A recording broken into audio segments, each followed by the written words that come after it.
ಜಾಂಡೀಸ್ಗೆ ಒಂದು ಅಮೂಲ್ಯವಾದ ರತ್ನ ಆ್ಯಕ್ಚುಲಿ ಇದು. ಸೊ ನೀವು ಯಾವುದೇ ಕಡೆ ಹೋದ್ರೂ ಕೂಡ ಸೊ ಜಾಂಡೀಸ್ಗೆ ಕೊಡುವಂಥ ಔಷಧಿ ಅಂತ ಹೇಳಿದ್ರೆ ನೆಲನೆಲ್ಲಿನೇ. ನಮ್ಮ ತಾಯಂದ್ರುಗಳೆಲ್ಲ ಏನು ಮಾಡ್ತಾಯಿದ್ರು, ನಮ್ಮ ಮನೆಗೆ ಜಾಂಡೀಸ್ ಬರಬಾರ್ದು ಅನ್ನೋ ಉದ್ದೇಶ ಇಟ್ಕೊಂಡು ಈ ಬೆರಕೆ ಸೊಪ್ಪು ಕೀಳಾರಲ್ಲ, ಆ ಸೊಪ್ಪು ಒಳಗಡೆ ಏನು ಮಾಡ್ತಿದ್ರು, ಸೊ 4 ಕಡ್ಡಿನ ಅದ್ರೊಳಗೆ ಹಾಕ್ಬಿಡೋರು. ತುಂಬ ಕಹಿ ಇರೋದ್ರಿಂದ ಏನಾಗ್ತಾ ಇತ್ತು, ಆ ಸಾಂಬಾರ್ ಒಳಗಡೆ ಆ ಬೆರಕೆ ಸೊಪ್ಪಿನ ಜೊತೆ ಇದರ ರುಚಿ ನಮಗೆ ಗೊತ್ತಾಗ್ತಿರ್ಲಿಲ್ಲ.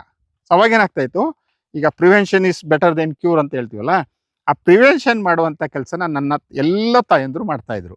ಸೊ ಆ ಕಾಲದಲ್ಲಿ ಯಾರಿಗೂ ಕೂಡ ಜಾಂಡೀಸಿನ ಸಮಸ್ಯೆ ಇರಲಿಲ್ಲ.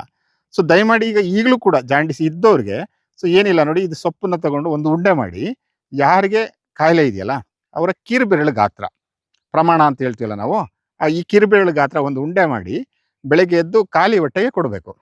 ಅಂದರೆ 3 ದಿನ ಕೊಟ್ಟರೆ ಸಾಕಾಗತ್ತೆ. ಜೊತೆಗೆ ಆ 3 ದಿನ ಸ್ವಲ್ಪ ಜಿಡ್ಡನ್ನು ಅವಾಯ್ಡ್ ಮಾಡಬೇಕು.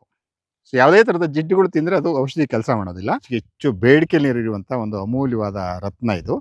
ನೆಲನೆಲ್ಲಿ ಅಂತ ಕರಿತೀವಿ ನಾವು ಇದನ್ನು, ಭೂಮಾಮಲಿಕೆ ಅಂತ ಕರೀತಾರೆ ಇದನ್ನು.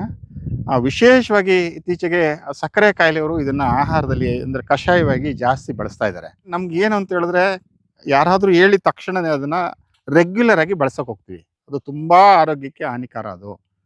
ಯಾಕೆಂದರೆ ತುಂಬ ವಿಷ ಇರೋದ್ರಿಂದ ಸೊ ಇದು ನಮಗೆ ಅಷ್ಟು ಕಿಡ್ನಿ ಮೇಲೆ ತುಂಬ ಸಮಸ್ಯೆ ಬೀರ್ತದೆ. ಸೊ ವಾರದಲ್ಲಿ 1 ದಿನ ಅಥವಾ 2 ದಿನ ಅಷ್ಟೇ ಕಷಾಯವಾಗಿ ಬಳಸಬೇಕು. 365 ದಿನವೂ ಸಕ್ಕರೆ ಕಾಯಿಲೆ ಇದೆ ಅಂತೇಳಿ ದಯಮಾಡಿ ಬಳಸಬೇಡಿ.